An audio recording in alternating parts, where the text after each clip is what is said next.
Thank you everyone who come here for the open source and career track. I'm your host Jeffrey today. This track focuses on how open source and career come together. Our next speaker is Wei Chi Cho. She's an engineer who currently lives at the Netherlands with a literal art major graduation background. She's going to share her learning experience with beginners who has interest in programming or people who has interest in Europe for engineering career. This session will be remote track.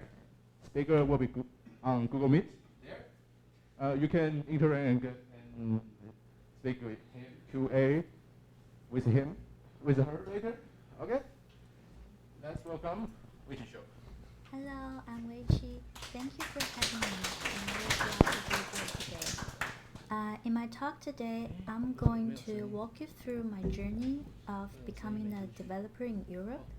And I would also like to talk about some open source learning resources, some ways to make contribution to open source community, and also share with you my working experience in the Netherlands.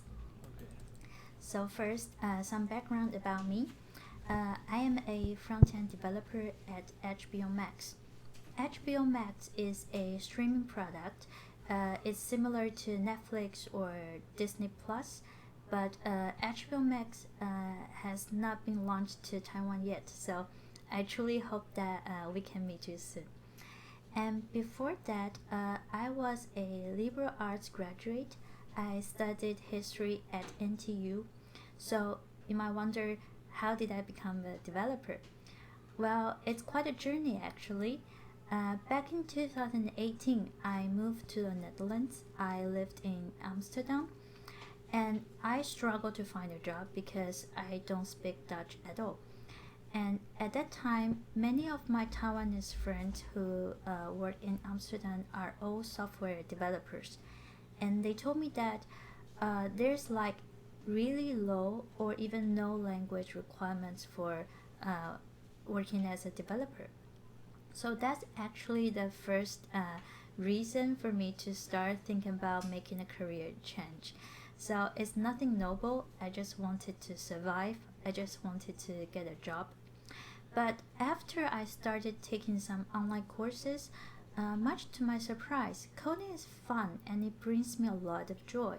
For example, I really love the short feedback loop that allows me to see what I've built to show up on the screen instantly. So it's not like building a house or growing a tree. You need to wait for months. For coding, the result come out within milliseconds. So that's the first thing that really fascinated me. So it's it kind of like ignite my passion, and I think I really want to do this. So I start study really hard. I make use of many online resources. I joined the bootcamp, and after that, luckily, I landed a job as a front-end developer. So that's why I'm going to give a talk about this today. So if some of you also think about making a career shift, or some of you are not a computer science major, but you are interested in learning programming, I hope that my talk today will be helpful to you. Okay, so let's take a look at the learning resources. There are many options nowadays for you to self-learn programming.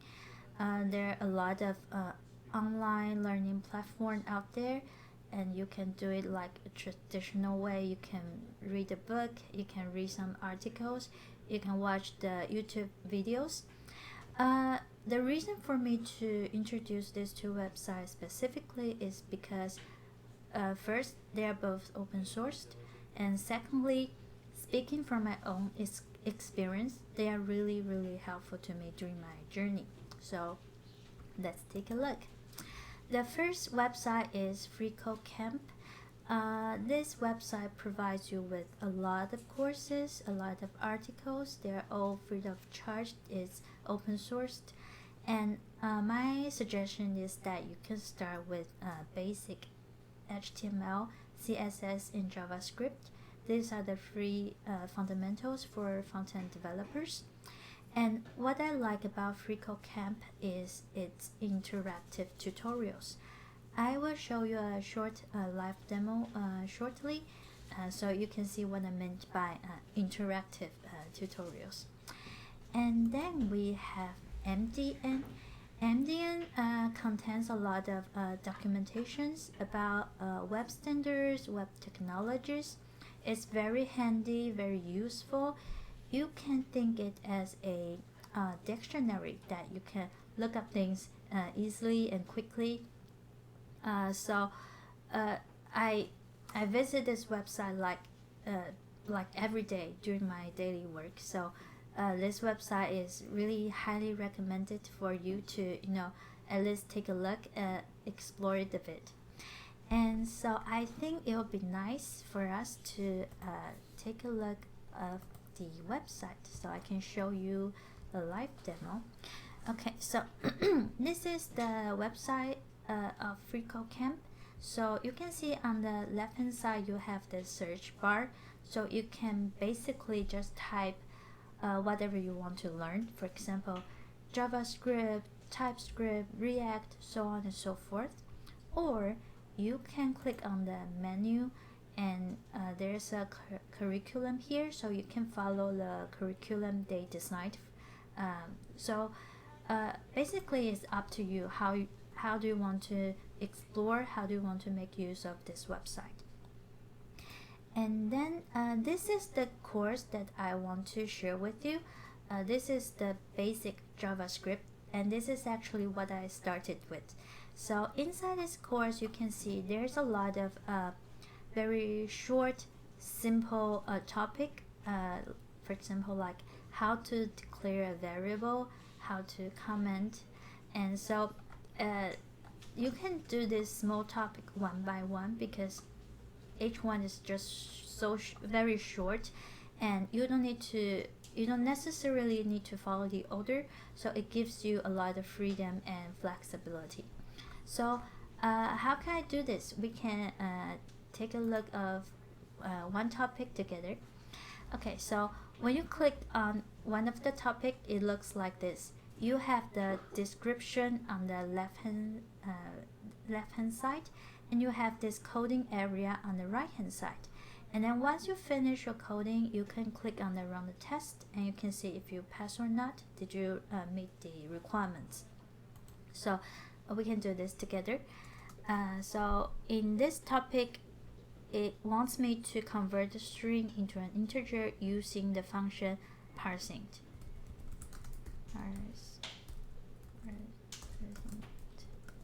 Okay, so I think I finished, and I run the test, and then you see that something went wrong. I didn't meet the I didn't get the expected value.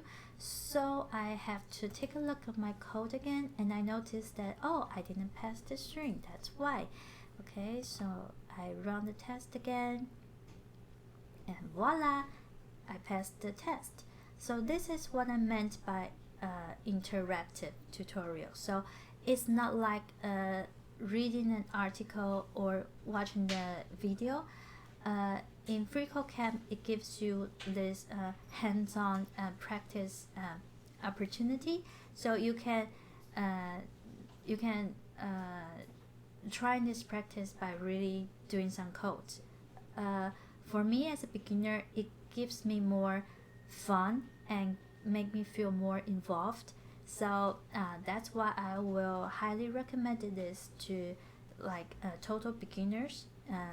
You can give it a try, and every test, every practice is really short and simple, so it's easy to follow, easy to move forward.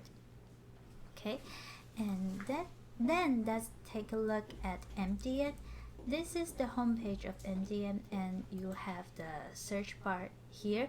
So you can think it as a dictionary. You can just look up anything you wanted to.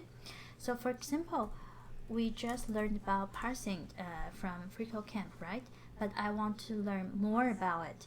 So here you have this try section.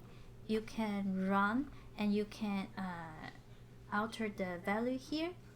And then in the description section, you have this description comes with more details compared to FreeCodeCamp, so you can really see what are the definition of the parameters, the definition of the return valued, and then you have more examples.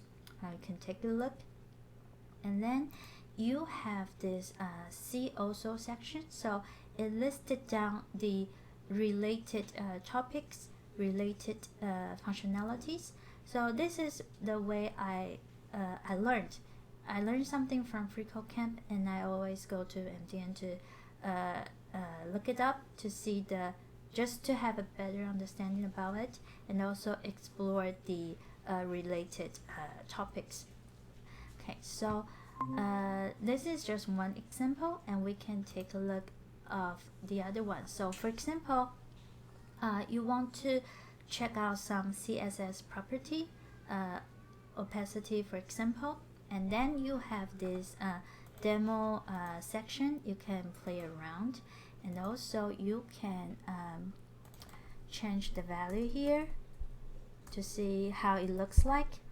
And you can also maybe try, oh, can I make a string? Okay, no, you have this like yellow arrow cross, and then you may be thinking, can I make it a percentage? And then it turns out you can. So this is as a beginner, you can just play around it, make some exploration. And then of course you have the description. It tells you the requirement for each parameters, and then you have more examples, and then you also have this browser compatibility chart. And I want to talk about this a bit more is because when you are self-learning, you also develop with like the latest, the modern browser. But in real world, when you join a company, maybe their product is targeted at an older browser or a low-end device. So that's very important for you to check out the browser compatibility to make sure that if the browser that you are targeted at support this CSS property you want to implement it. So yeah, I just give you some ideas about how rich this MDN documentation contains. You can see the definition, the usage, the examples, the related topic, the browser compatibilities. So this is just super handy, super useful, highly recommended. I still visit MDN every day, like literally every day in my work. So I would really suggest you to take a look of this website, explore it, and just give it a try, play around it. Okay, and then we can go back to our slides. 1 second. Okay.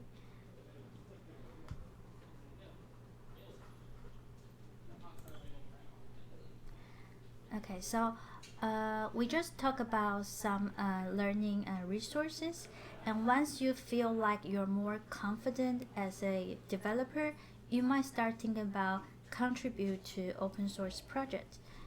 Okay, so this is from my personal experience.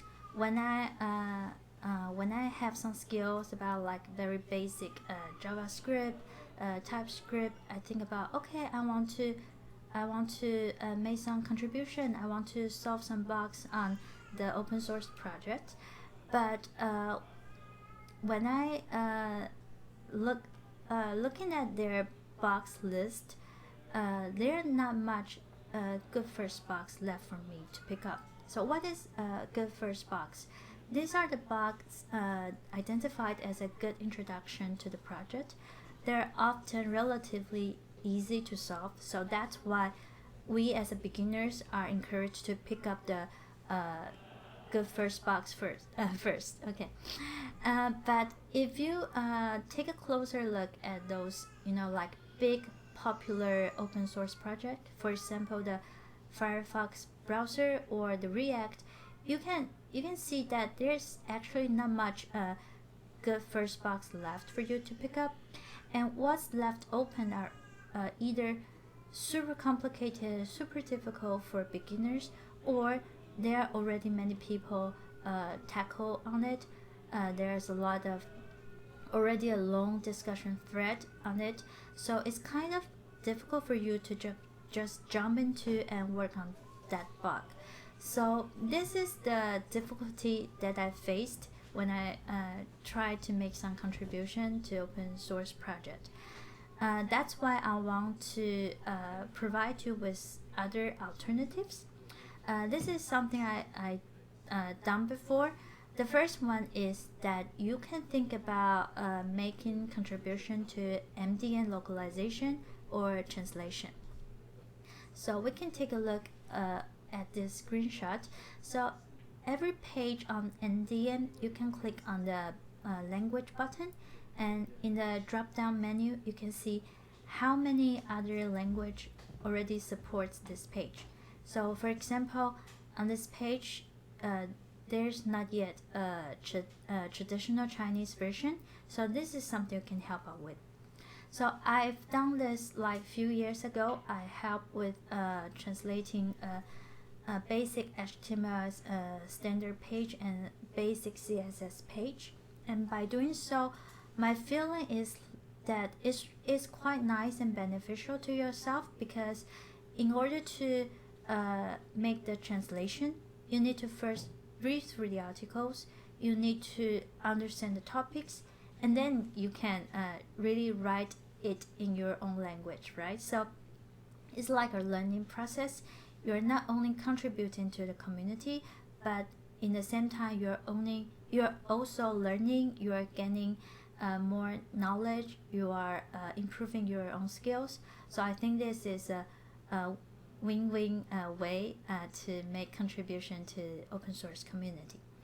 And the second thing I will suggest is you can help out with a CoastCup landing page. I done this I think it's 2 years ago. A landing page is usually a static page, so normally it wouldn't have like really complicated features. So that's why it's good for beginners to practice your basic HTML, CSS, vanilla JavaScript skills. And also, if you haven't worked within a group or on a team before, it's really nice for you to practice how to use Git, how to use GitHub, how to make pull requests, how to make code reviews. So basically, how to collaborate with other volunteers. And I think this will be very helpful to you as a beginner. So my suggestion would be just reach out to the staff listed on the website, and who knows, maybe you can help them with their landing page for next year, and that would be super cool. Okay. And then once you've accumulated some experience, it's time for job hunting. And LinkedIn is the most widely used platform here in the Netherlands. I'm not sure the situation in Taiwan, but I think it's worth to update your LinkedIn profile and just make sure that you add the skill set, because the recruiter might use filter or search function to look out to the candidates, so make sure they found you. And then the other suggestion will be, don't limit yourself to just one channel. For example, you see a job opening on LinkedIn. In addition to just applying through LinkedIn, you can also submit your CV through their official website. If you know who is the responsible HR, then you can send them a direct message, send them an email. Just try multiple channels just try multiple channels. That's what I want to say. Because it won't cost you anything, maybe just 5 more minutes, but it might opening up more opportunities for you. And the other thing is that you can work with recruiters. sometimes recruiter will reach out to you directly, or sometimes you can try to connect with them and following their posts, and maybe you'll find something interesting. And regarding the interview processes, I believe that most of you are familiar with tech questions and behavior questions. So what I want to share particularly is coding interview. And I have experience doing pair programming interview. It's during the COVID times, so we done this remotely. So me and my interviewers, we just log into this pair programming interview platform, and they gave me assignment. I start coding on my laptop, and they can see my screen. And what is challenging about coding interview is because normally when you code in silence, right?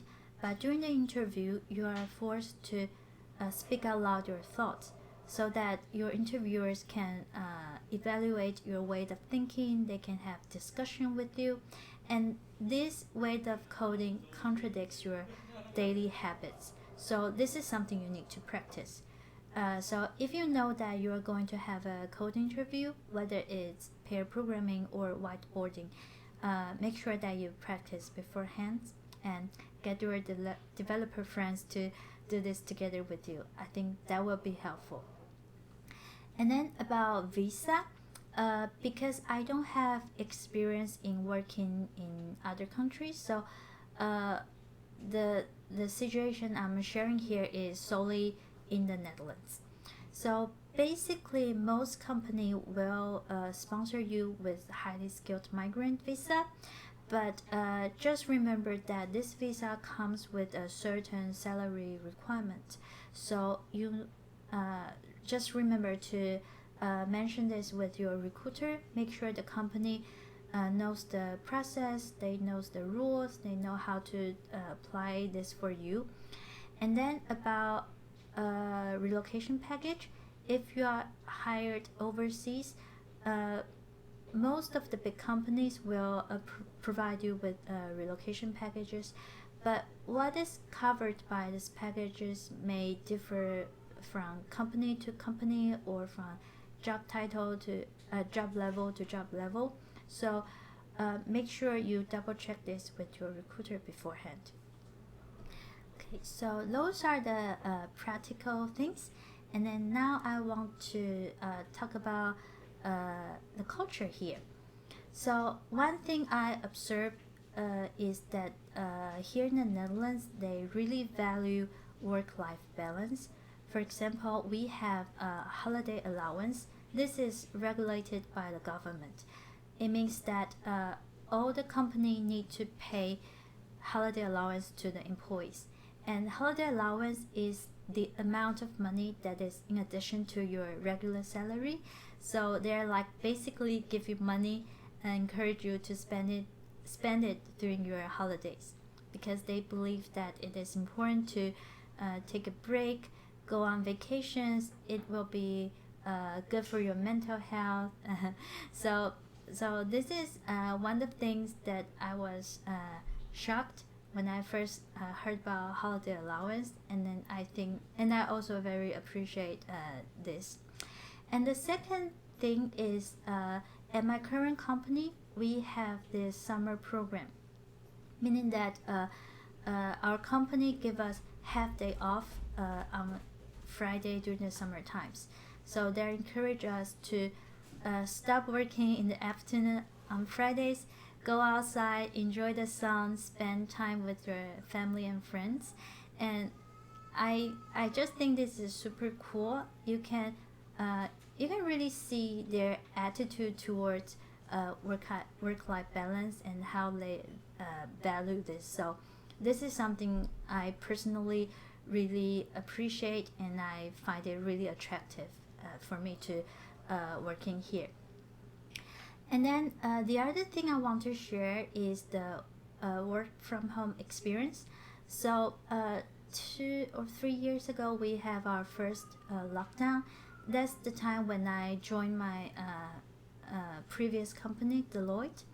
So during onboarding, they just sent me the laptop and other equipment to my apartment, and then when I quit my job, they sent a delivery man to my apartment to collect the laptop. So for these 2 years of working at Deloitte, I never been to the office. And for me personally, I enjoy working from home because it saves me a lot of time. I don't need to wake up early. I can skip the commuting. And so nowadays many company offers flexibility. You can choose either you want to work in the office or you want to work from home. And I really appreciate this kind of freedom to, for employee to decide where I want to work. And so just sharing this experience with you. I think it's also very fun for a person to work for a company for 2 years but never been to the office. So yeah, just a fun story of mine. And then the last thing I want to share is a bit more personal. It's about the imposter syndrome. So when I first start working as a developer, I always feel stressed, sometimes terrified even, and I always doubting my own abilities, and sometimes I even think that maybe the company hired me by mistake. And the reason for that is because when I'm working with a colleague, I just keep thinking that, oh, they're all computer science major. They spent 4 years in college learning the solid fundamental knowledge, but I'm just a boot camper. I spent like 3 months in a boot camp. I spent like 5 or 6 months on this online learning resource. I can never be as good as they are. So this kind of self-doubting feeling, grows over time, and at some point it just became really overwhelming. And the reason I want to share this with you is because maybe some of you also think about making a career change, and maybe this is something that you might face in the future. So I just want to tell you that it's okay. You're not alone, and there's no reason to be shamed or embarrassed. The suggestion I could give is that try your best to build up your confidence. Talk to people, ask for advice. Don't be ashamed. Don't be embarrassed by yourself, and make a strategy. Equip yourself with solid knowledge and skills, and most importantly, find the joy of your work, because that's what matters most, right? So I still struggle this from time to time, and what I wanted to say is that it's okay. We're on this journey together. So this will be my talk for today, and thank you for joining me. And if you have any question, it's more than welcome to reach out to me. You can send me a direct message through LinkedIn. And again, thank you. Any question? 其实 Q&A 的都讲者在线上，所以你们可以用中文。或者有人想要台语问问题，也可以试试看。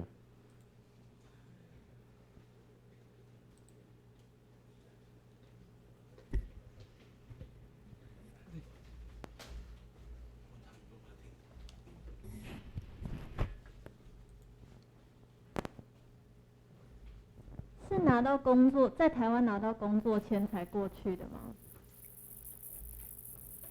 不好意思，我刚刚没有听到声音，我现在才开始听到声音。已经开始 Q&A 了吗？对，我想问是在台湾拿到工作签才过去的吗？不是，我是跟我当时候的男朋友，就现在的老公过去的，所以我一开始的签证是依亲签，所以我等于是在荷兰当地找工作。好，谢谢。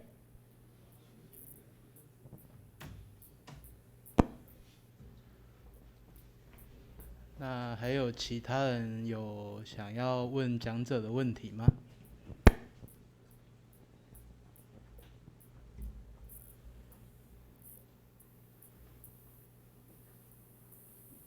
什么问题吗？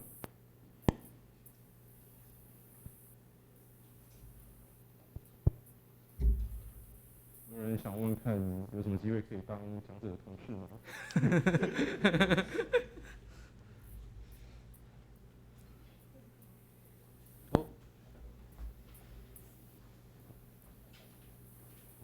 嗨，我想问一下，你的第一份就是在 HBO Max 做吗？不是，我转职之后的第一份工作在 Deloitte，然后我在 Deloitte 也是担任前端工程师，所以这是我第二份的工程师的工作。那可以问一下，你觉得你可以进 HBO Max 的关键是什么吗？因为我们那个时候的面试就是有我刚刚说的 tech question、behavior question 跟实际写程式的面试，所以我觉得我准备那一块的时候准备的很认真，所以那个时候的 pair programming 我觉得还算表现的好，所以我的建议真的是就是多练习。如果你有拿到一个面试机会，然后你知道他们会有就是写程式的面试的话，记得多练习，因为像 HBO Max 是一个 streaming product 嘛，所以我其实没有这个方面的知识或经验，但是还是很幸运的被录取了。所以我觉得只要你写程式的基本功力在的话，就算是跨不同的产业、不同的产品，也是很有机会的。就是多练习，多做好准备。那你当时有刷 LeetCode 之类的东西吗？有。谢谢。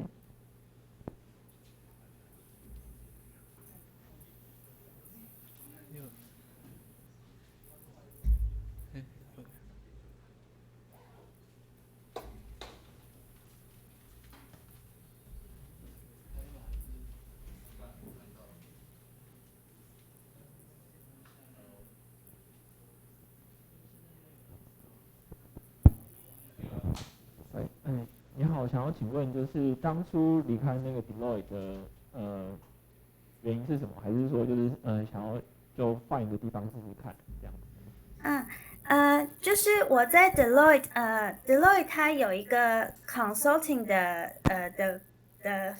部门嘛，所以我那时候在 Deloitte 做工程师，我们是帮他的客户，比如说他帮哪个银行啊，帮哪个电信业者做他们的产品。然后对我来说会比较没有感情的连接，因为我可能做这个 project 做2个礼拜，又去做另外一个 project，就是你知道顾问业会一直在不同的 project 之间，怎么说？就是你负责的产品会一直变，然后对我来说，我比较想要长久做一个产品，所以我那个时候就决定离开顾问业，离开管顾业，我想要去一般的 product company，所以这是当时候离开的原因。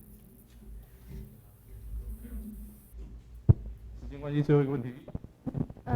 讲师你好，我想问，那你还记得当初 HBO Max 这个面试机会是透过像 LinkedIn 还是你直接在他的官网应征嘛？然后另外一个问题是，可以分享那时候面试的经验吗？比如说考试考的题目，或者是他有直接要看你的 GitHub 之类的。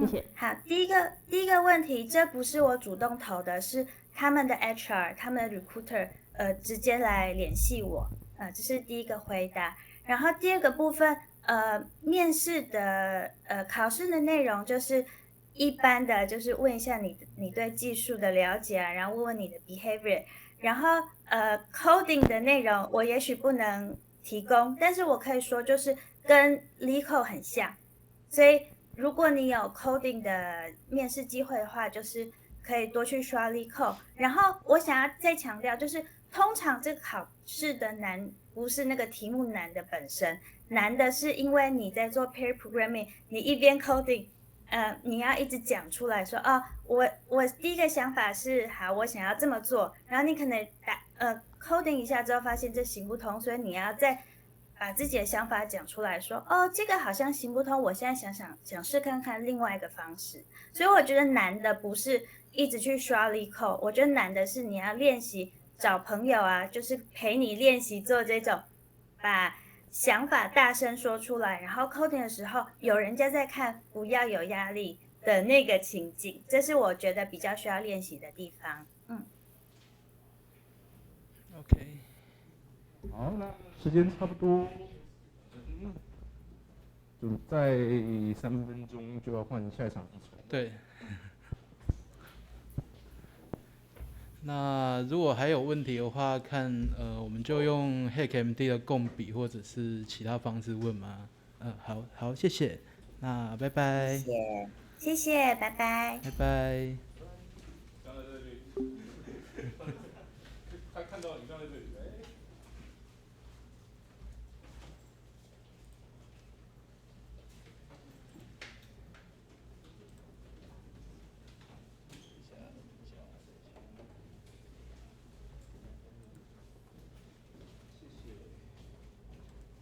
吓死我！啊，然后四猫的简报。这集下载投影片吗？应该还可以。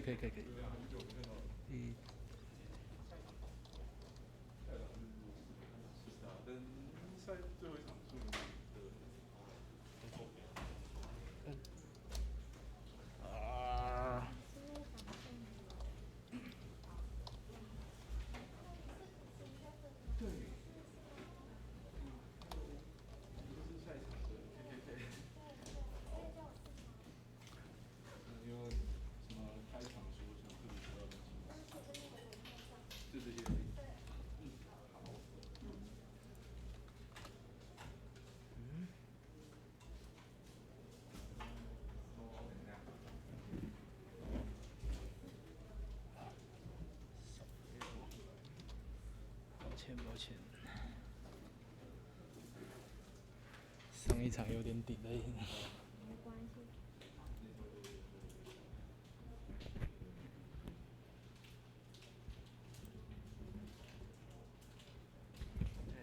那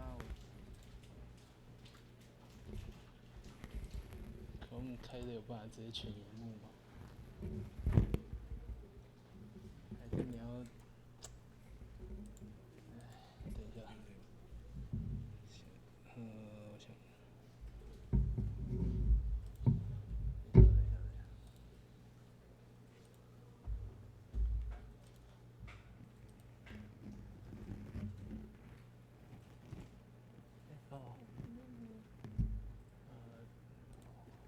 这是应该到下载。OK。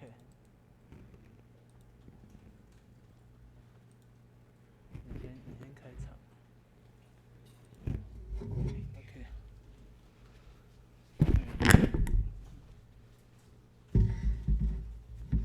他会讲是用这个麦克风吗？好，感谢大家来到开源与职涯的最后一轨，我是主持人 Jeffrey。那这一轨的宗旨在于开源与职涯的结合。那可能有人会好奇说，开源这件事情是否只能够是个兴趣？不写程式还能够怎么样投入开源贡献，而成为自己的职涯上的一个价值点呢？这个 talk 将由四猫分享投入开源贡献的一点心得，如何开源转身，到游戏世界拿出真本事，耶！谢谢。然后这个 talk 会用英文分享。Hello, I'm Kat. My title in Mandarin was inspired by an anime, Jobless Reincarnation. I will seriously try if I go to another world. And I like it because 10 years ago, I never imagined myself participating in the open source community or joining a software startup. My major was in children's education, so everything was completely like another world to me.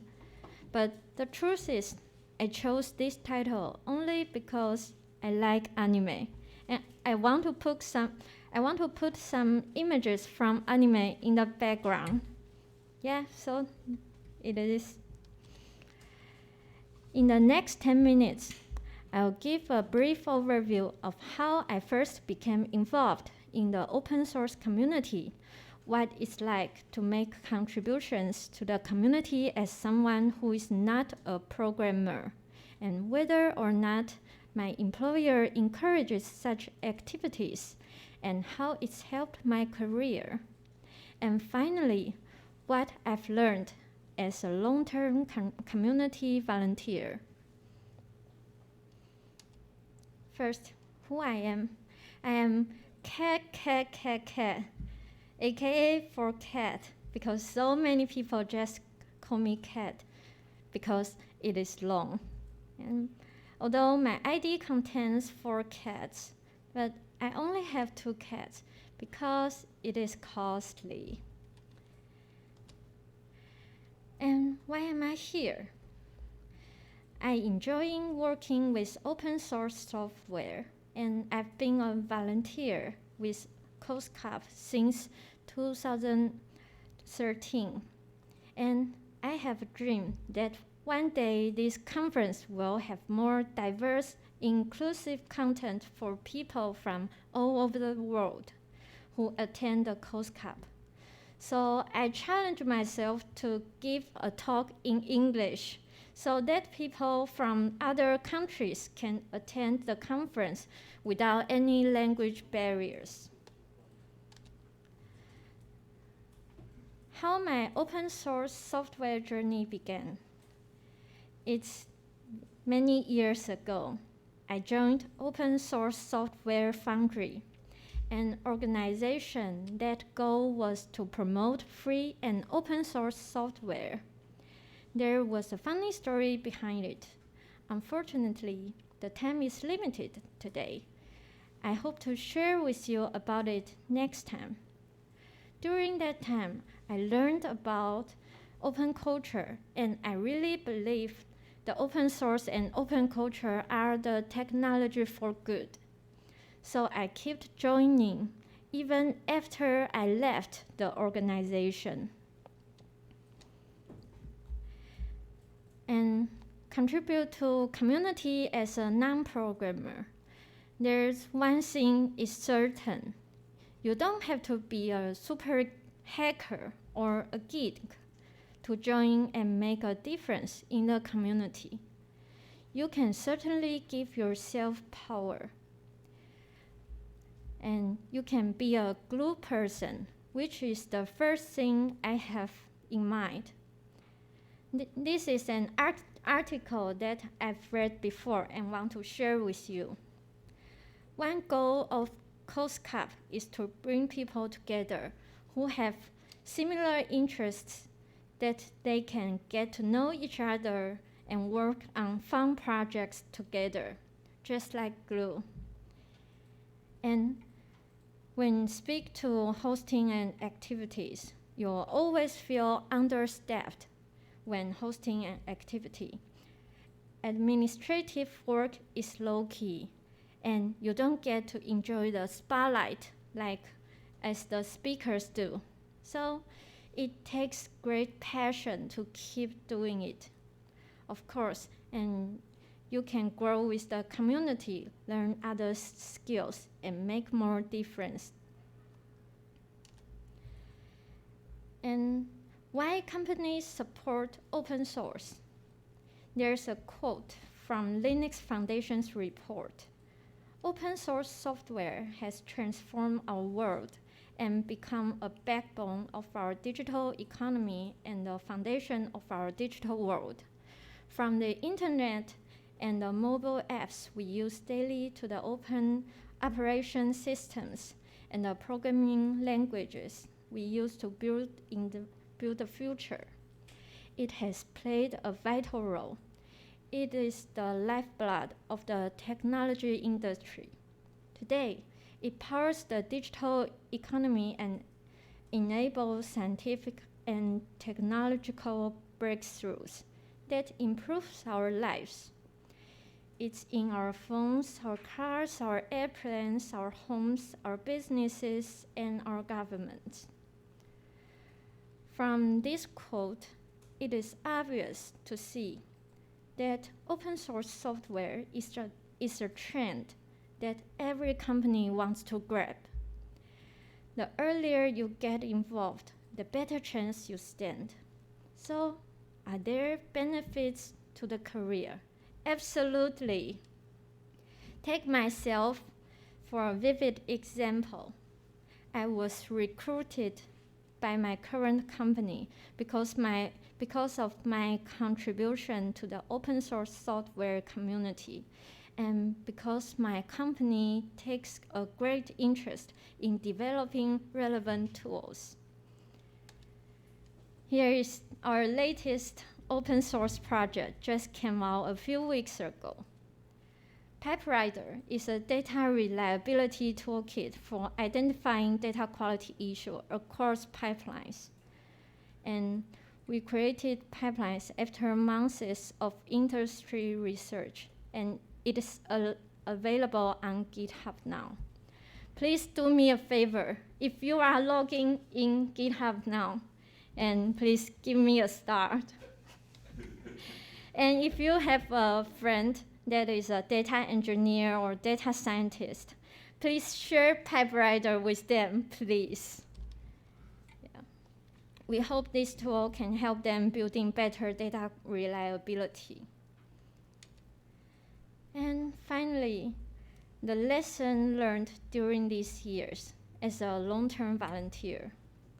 Although the involvement is important, you'll have to avoid burning yourself out, and you need to strike a balance among work, life, and the community.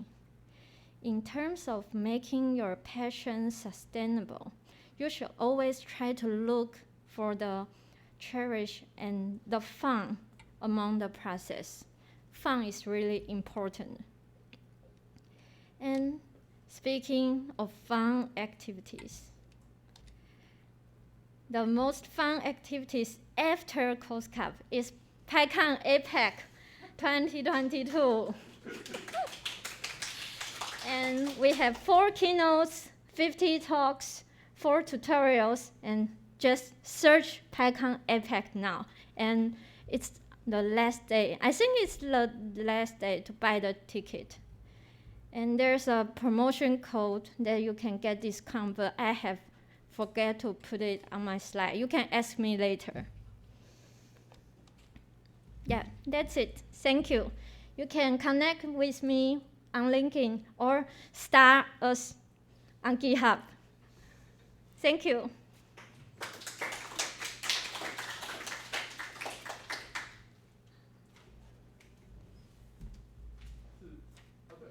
4分钟，有没有人有什么问题想要still English？讲中文吗？拜托放过我。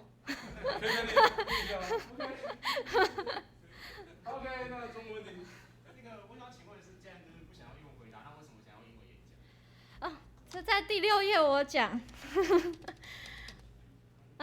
就是其实 COSCUP 就是一直以来，通常都是以在地的，就是中文的使用者为主，但是其实我们还蛮多外国的参与者，当然今年比较少一点，因为疫情的关系。那其实像去年、前年在线上的话，都会有一些国外的参与者。那更之前在实体，就是也是蛮多国外参与者，可是他们来到现场会遇到一个问题，就是他们能够听的议程其实不多，就是用英文给的 talk 其实没有说每一个时段都有，所以就会产生出一些就是来到现场可是没有 talk 可以听的情况。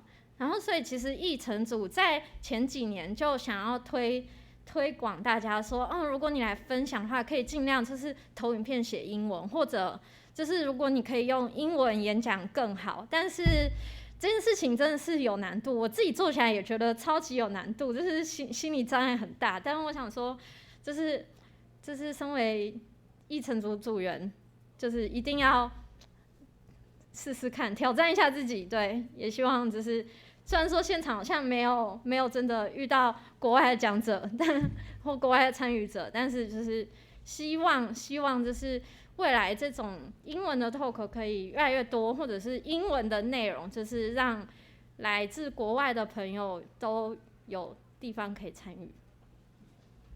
现在直播还会再上传吗？哈？现在那个直播影片还会上传 YouTube， 所以最后还是会有全部哦，好，太棒了。耶！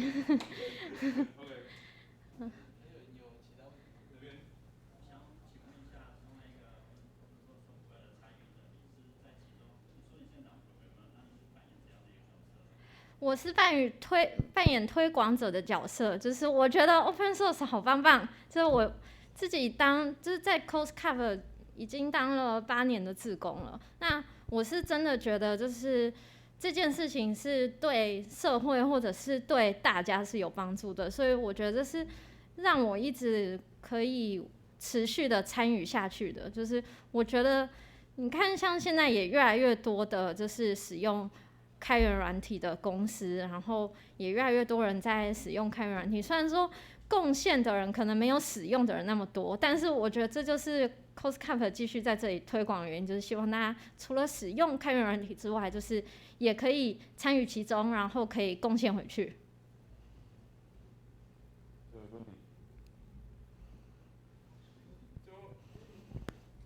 请问 catch 可以叫我四猫。你目前只有养2只猫，对，你怎么可以叫自己4猫呢？我曾经想过要养4只猫，但是我先养了1只猫，后来再养了1只猫，就发现养2只猫我就已经很累了，只好就这样了。曾经想过。套回来。那有没有什么想要补充的呢？没有的话，记得给我星星啊，拜托。还有要去买拍康的票啊，超好玩的，真的，没有骗你。For those folks online, please subscribe everything here and start every GitHub repo. Also, buy the ticket from the PyCon. Thank you very much. Yay! Thank you.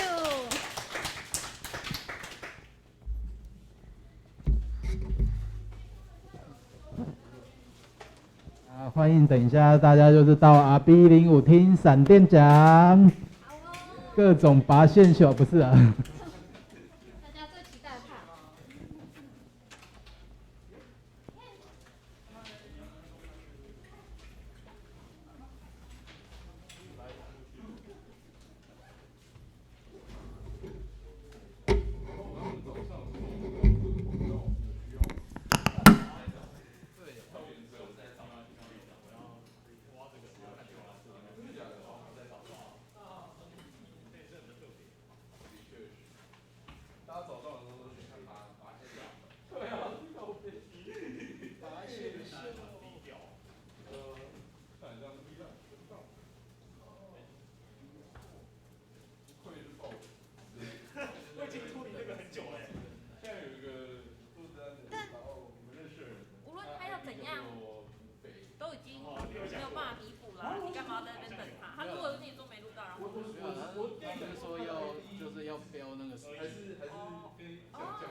下午有啊，可是他们也是跟今天一样讲说，就是要留一个人在这边，然后那个网站去看那个影片的时间，看他们要怎么剪。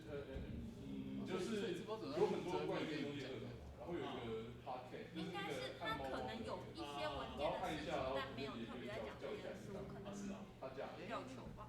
有够无聊，但是那时候也有可能是我没有，就是那个什么巴哈项目就爆了，他现在有出直播主。对，然后他还干过一些神奇的事情。